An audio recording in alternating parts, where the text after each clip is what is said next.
Hello everyone, how are you doing? This is MD Tech here with another quick tutorial. In today's tutorial, I'm going to show you guys how to download and install 7-zip onto your Windows 11 computer.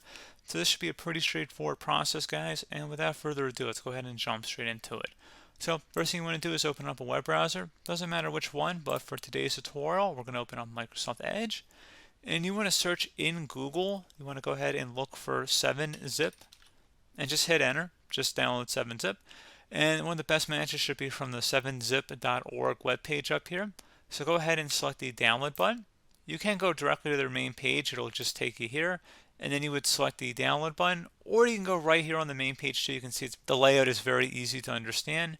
So assuming we selected the download link on the Google page, you can just go ahead and select the download option that corresponds to Windows. So you can see for 64-bit, which is what we're running here. So we're going to go ahead and select that.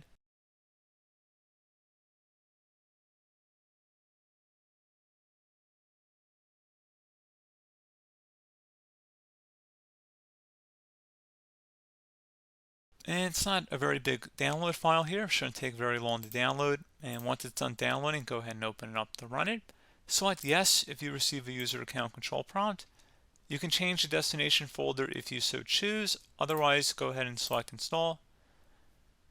And that's all you have to do. Select close and it should be installed in your computer. So if you open up the search and you type in 7-zip, it should be right on our computer at this point. So pretty straightforward process, guys. Do hope that I was able to help you out, and I do look forward to catching you all in the next tutorial. Goodbye.